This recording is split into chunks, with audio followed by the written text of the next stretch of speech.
class 6. Welcome to chemistry class once again. In my previous class I have taught you about the mixtures and their characteristics. And today I am going to teach you the two types of mixtures, heterogeneous mixture, homogeneous mixtures. I have already said in the starting of the chapter, okay, that matter is classified into two groups, pure substances, mixed substances or mixtures. So I have said you about the pure substances. What are pure substances? Elements and compounds.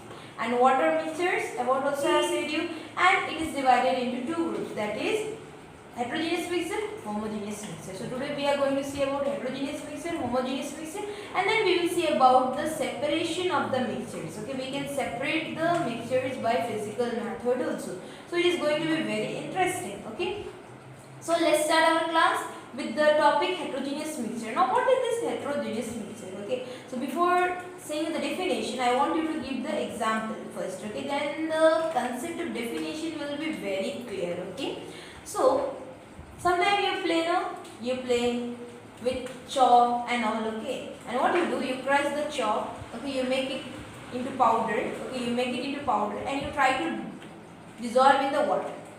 Do this chalk powder dissolve in the water? No, it will not dissolve in the water because it is insoluble. Sometimes what you do, you put the mud or the sand in the water, okay, and you mix it with the spoon also. Then what do you see? What do you see? Do they get uniformly distributed? It will get mixed, okay. It will get mixed, okay. It becomes a mixture of what? It becomes a mixture of sand and water. It becomes a mixture of sand and water. But the components are not distributed uniformly because sand is insoluble solid. It is insoluble. It will not get insoluble solid. Okay. It will not get dissolved in the water. It will remain suspended in the water. Okay. It will remain suspended. Okay. What will happen? The components are not distributed uniformly. So first I gave you the example. One example I gave you. I'll give you more examples. Okay. So now let's see what is the definition of this heterogeneous mixture. So when the components of a mixture, okay, when you will mix two substances, it will become a mixture. So when the components of a mixture are non-uniformly distributed, okay, it is not distributed uniformly, it is non-uniformly distributed. So we call that heterogeneous mixtures. Okay. So there are more examples. Okay, if I will mix sand and popcorn, okay, it will become the mixture of sand and popcorn. But their components will not be distributed uniformly. Okay, their components will be distributed non-uniformly. Okay, when I mix soil and what do you say, iron also, their components will not get mixed uniformly. So they are heterogeneous mixture. Okay, the food in your tiffin also, it get mixed. Okay. It get mixed when you open the tiffin, okay, in the tiffin break, then you see all the things get mixed, okay, but they do not get mixed uniformly, okay, they do not get mixed uniformly, so it is also a heterogeneous mixture. Fruit salad is also a heterogeneous mixture, okay, heterogeneous mixture because the components are not distributed uniformly. Now let's move to let's see what is this homogeneous mixture, okay, homogeneous mixture is reverse of the heterogeneous mixture. Okay, so again I'll give you the first example. Now I want to make the mixture of sugar and water. So I will mix sugar and water. Sugar get dissolved in the water. Sugar get dissolved in the water now. So what it is? It is a homogeneous mixture because the components get distributed. The components of the mixtures get distributed uniformly. The sugar gets dissolved in the water. Okay, and the composition is same. So we call this homogeneous mixture. Okay, so what is homogeneous mixture? When the component of a mixture are uniformly distributed, okay, it is uniformly distributed, we called it homogeneous mixtures. Okay, I have already gave you the example of sugar and water. Okay, lemon squares, milk also, when we mix milk and water, its composition is same, and honey, ornamental also, okay, like gold jewelries and all are also the mixture, that is the homogeneous mixture, okay. These golds and all are mixed with the little amount of silver or copper, okay, so it is also a homogeneous mixture. So these were the examples of homogeneous mixture, okay. So you have understood what is heterogeneous and homogeneous. In heterogeneous, what is there? The component of the mixtures are non-uniformly distributed, okay. The mixtures, okay, the components in the mixtures are not uniformly distributed. Okay, and in homogeneous, what happens? The components of the mixtures are uniformly distributed. Okay. Now I am going to give you the definition of what is solute, what is solvent, what is solution. Okay. So now let's see what are these three: solute, solvent, and solution. This what is a solution is also a special type of homogeneous mixture. Now what is this solution? Okay. Before giving the definition of solution, solvent, solute, let me give you the example. Okay, it will become more clear with the example, because if you will understand the example, from there you can understand the definition. Now I want to make the mixture of sugar and water. So what I will do? I will take a glass of water and I will take 1 or 2 spoon of sugar. Okay, I will take 1 or 2 spoon of sugar. Okay, to make the what is a mixture of sugar and water. Okay, so I have taken water in the large quantity and I have taken sugar in the small quantity. Now what I will do? I will mix this sugar and water. I will mix this sugar and water. So it will become a mixture of sugar and water. So what we call that mixture? We call that solution. And how the solution is formed? When we have mixed this sugar in water. And what is water? Water is the solvent. The large quantity one is the solvent. Okay. And sugar we have taken in the small quantity, it is solvent. And when we mix these two, what it is? It becomes solution. Okay. So the mixture in which, okay, the small quantity of one component, okay, is mixed uniformly with the large quantity of the other component. So we call that solution. So what I say, that the mixture, okay, in which small quantity of one component is mixed with the large quantity of another component. So what it forms? It forms solution. So what I gave you the example? I gave you the example of water and sugar. So water is in large quantity now and sugar was in small quantity. So what I said, the mixture in which small quantity means the sugar, okay, the small quantity of one component, that is the sugar, is mixed uniformly with the other quantity, is mixed uniformly with the large quantity, of another component. So what it forms? It forms solution. Okay, so we got the definition of solution and you have understood the example also. Now let's see what is the solute and the solvent. So definition is clear from the solution only and from the example only. Okay, the components which are present in the small quantity is called solute. You have seen sugar is present in the small quantity, and the quantity which are present in the large, okay, is called the solvent. So water was in large quantity, that is called the solvent. Okay, so when a component which are present in a small quantity is called the solute. The sugar was present in a small quantity, so it is a solute. Okay, and the component which is present, okay, in the large quantity, we call that solvent. Okay, the sugar was solute and water was solvent. Already given you the example of what is it? This homogeneous. So I have already given you the example of the solution, sugar and water solution. Okay, when you will mix what is say sugar and water, it will form a solution. Sugar is a solute, water is a solvent. If you want to make what is the mixture of salt and water, so salt is a solute, water is a solvent, and when it mix, what it forms solution. Okay, the homogeneous mixture. Okay, sugar, water. Okay, sugar and what is sugar, water, salt, water. So they are homogeneous mixture. Okay, because their components are uniformly distributed. Okay, and in alloy, both the what is a solute and solvent are in metal. Okay, alloy means when two or more metals are mixed together.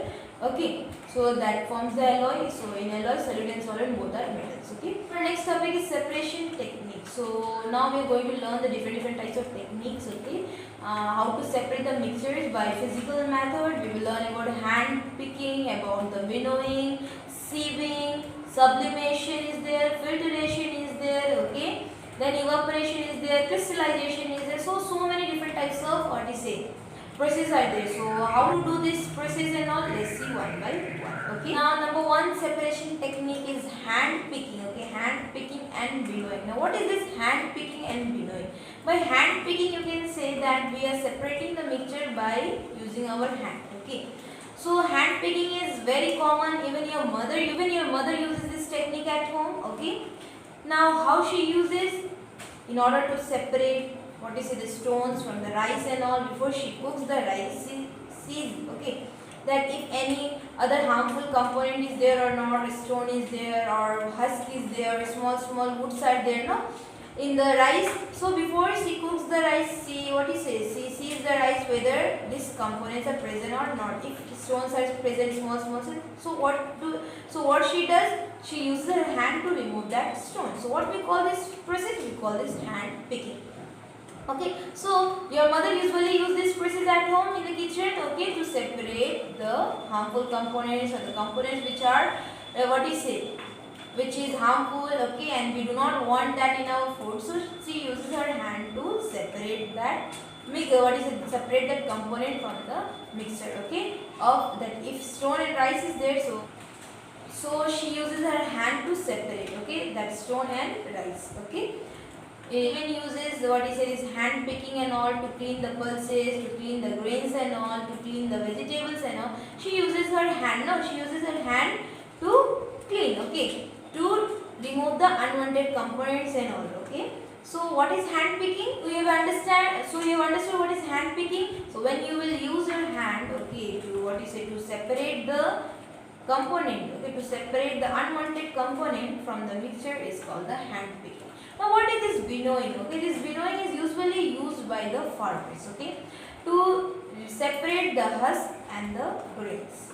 Winnowing is usually done by these farmers, okay, to separate the separate the calf or husk from the grain. So when they cut the crops and all, okay, so when it gets dried, okay, and they thresh it and all, threshing process and all are there, okay? Threshing process and all are there, okay. So then they need to separate these grains, okay, from this husk. In grain, husk are present. So how to separate? Okay, so they separate this by using the winnowing method. Now what is this winnowing method? You can see that farmer is standing at a height. Okay, in this process you have to stand at a height, okay, and then you have to take catching one thing, okay, and in that what is the mixture of grain and husk is there, okay. So what he is doing is standing at a height and he is shaking it, okay. So now he will shake it, okay, and how will that component get separated with husk and grain? By shaking it. What happens? The wind blows, okay, so the wind will blow, and what it will do? The husk are lighter than the grains, okay, so it will get separated at one side, okay, it will get collected, okay, one side, and the grains will fall vertically down, okay. Husk being lighter, okay, it will be blown by the wind to one side, it will get separated, okay, and the grain will fall down vertically, okay, it will come down vertically and get collected. So in this way the farmer they separate the mixture of grain and husk. So you have seen the winnowing process, how the farmer uses winnowing process to separate the grain and the husk. Now let's see the next separation technique, that is sieve. Okay, now what is this sieving? See this picture, this is sieve. So see this picture, this is sieve. Your mother uses this sieve to separate the unwanted component from the flour before she makes the dough. Before she makes the dough, she uses this sieve. Okay, so why she uses this sieve? Okay, so to remove the unwanted component, okay, which is of no use. Okay, which which may harm us. Okay, so she used this, okay, to separate the component. So it is very common. You see every day doing your mother. Yeah, you see every day when your mother does this. Okay. So now what is this sieving? Method of separating unwanted component, okay, from the mixture, okay, with the use of a sieve is called sieving. Understood what is sieving? When we use sieve, okay, when we use the sieve to separate the unwanted component from a mixture, so we call that sieving. Understood? Understood of sieving. Now how to use this sieve? Okay. Now why do we use this sieve and how to use this sieve? Okay. So when we use the sieve, we have seen the sieve. See the sieve, it has very small hole. So when we use this sieve when the components of the mixtures are of different size. One is of the small size and one is of the little bit bigger than that particular component. So when your mother uses the sieve, okay, so to sieve the wheat flour, so the wheat flour, okay, Why she used this? To remove the unwanted components from the mixture of the wheat flour, whatever the stones are there, okay, or small husk or is there, or whatever is there, okay. So she used this, okay. So flour is of smaller size than whatever will be present in that. So what does, so one of the component will be of small size, so that it will pass through the holes of the sieve. You can see the sieve, okay. See the sieve need to be small, okay. So one of the size of the component will be bigger than the other component. So when your mother sieved the wheat flour, so what does she do? She puts the wheat flour on the sieve, and what she does? She shake it, okay. Okay. After shaking it, okay, what happens? What happens? The smaller component, that the wheat flour, falls down. The wheat flour will pass through the hole, okay, and it will fall in the vessel, okay, and whatever the bigger component, stone is there or husk is there, it will be left out on the sieve, okay. So our mother used this, okay, at home, okay, to sieve the wheat flour. So sieve are also different type, okay. Sieve are also used at, what you say, construction sites also. Now don't think that what your mother used as sieve, not that one sieve, it is this one sieve, okay. This one is used, okay, this sieve is used at the construction site to separate the component of sand and stone, okay. So this sieve is used as construction site to remove the small what is a stone from the soil, okay, from the sand and all, okay, which are used for the construction, okay. So what the sieve your mother uses is different from the sieve that is used at the construction site, okay. So we use this sieve, understood? What our mother uses at home, okay, this sieve we used to separate the component, the mixture of wheat flour with the husk and all. Rice flour is also there, okay, and sieve is also in the form of tea strainer, okay. Tea strainer, you know na, your mother makes tea, okay, and she uses tea strainer, okay, to stain it, okay. She uses it, okay. How she uses it? See here. After making tea, she poured the tea on this tea strainer. So whatever the liquid is there, it will pass through this tea strainer, okay, the holes of this tea strainer, and it will, where it will get collected in the cup, okay, and whatever the tea leaves will be left on the tea strainer also. So this tea strainer is also a sieve, okay, to separate the components of the tea, okay. And we use sieve also to separate sulfur mixtures, zinc granules from the zinc and all, okay. Now let's see the next separation techniques, that is sedimentation and decantation. Now the other separation technique is sedimentation and decantation. Now what is this sedimentation and decantation? So it is very easy and it will be very clear for you, okay, because you are kids, okay. Sometimes you play with the water, mud and all, okay, and you mix the water and mud, okay. So I will teach you the technique of separating this mud and water after mixing it, okay. So what you will do, you will take water, okay, and you will put mud. See in the picture, and what it will become? It will become a muddy water. It will become the mixture of muddy water. So after mixing this, okay, now you want to separate this. Before you mix this mud and water and made it muddy water, the mixture of mud and water, now you want to separate it. Now how you will separate it? Okay, now you will separate it. Okay, so how you will separate? What you will do? After mixing it, you will let it, okay, you will not touch that glass or beaker or whatever in vessel you have taken and made that mixture. You will not touch that and you will leave that, okay. You will leave that, you will not touch. Understood? Mud is not soluble in water. Mud and water mixture is heterogeneous mixture. Their components are not distributed uniformly, okay. Mud will not get dissolved in the water. So when you will not touch it, okay, and you will allow it to settle down, you will allow mud to settle down, okay, under the force of gravity. So all the muds will get settled down. So what I said, you will allow, okay, the suspended mud. You will not touch that beaker or glass, whatever is there. You will not touch that, and you will allow the mud which is suspended in the water. It is not soluble in water. You will allow it to settle down under the force of gravity.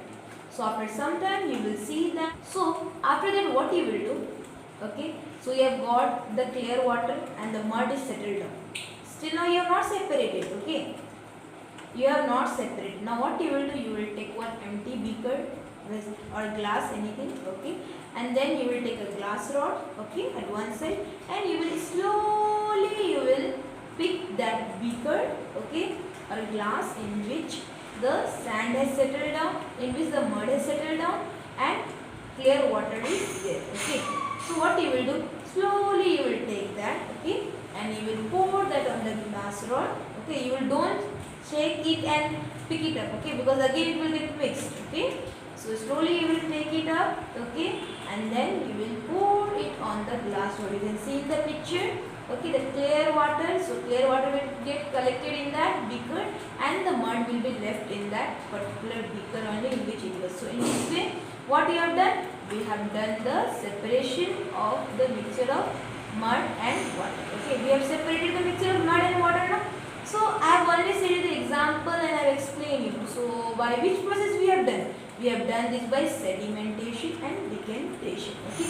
Now let me say you the definition of sedimentation and definition of decantation. Okay. So when we have allowed, okay, so when we have allowed the suspended components to settle down, so that process we call the sedimentation. Okay. Method of separating insoluble solid components, okay, suspended in a liquid, okay, by allowing it to settle down under the force of gravity is called the sedimentation. So clear, as said you the example, okay, while explaining you the process of what you say of separating the mud water, I have said you the second what is the step that we have to allow the mud to settle down, okay. So when we will allow that to settle down, that suspended component, that process is called the sedimentation, okay, that process is called the sedimentation, okay, and the component will settle down, what we call that? We call that sediment, okay, and the clear water that is above the sediment we call that supernatant. And what is decantation? I said you sedimentation, I said you the sediment, supernatant, okay. Now what is this decantation? After, what do you say, when the mud has got settled down, okay, sediment and supernatant were separated, okay, so we have taken it, okay, slowly, and we have poured the supernatant in the other beaker. That process is called the decantation, okay. So now let's see what is the definition. So the process of pouring out supernatant, okay, without disturbing the sediment is called the decantation. So you have seen, and I have given you the example also, mud and water. I have given you the example already, and then I have explained you sedimentation and decantation, so that it will be a clear concept for you, okay. So one step by step I have said you how to separate this muddy water. So sedimentation and decantation is also used in building that. So now we can speed up the sedimentation process also. Now how to speed up the sedimentation process? By adding the chemical to it. Now for example, I have already given you about the muddy water, okay. So if we want to speed up the sedimentation process, so what we will do, we will add the chemical. And what is that chemical? If we will add alum to it, and alum in Hindi we call fitkari, okay, to this, what is this muddy water. So what will happen? Muddy water. So what will happen is alum will get dissolved in water and it will bind the mud particles together. So it will become, the mud particle will become bigger and heavier and it will settle down, okay. So it will get settled down more fast, okay. Okay, if we will add this alum, okay, if we are doing any other process of this, so we will add alum to this muddy water, so it will get settled down, the mud will get settled down more fast, okay, because it will bind this mud together, this alum will bind up this mud together, okay, and this mud will become bigger and heavier and settle down quickly, okay. So we even use this process for, we even use the sedimentation process, okay, for purification of drinking water, okay.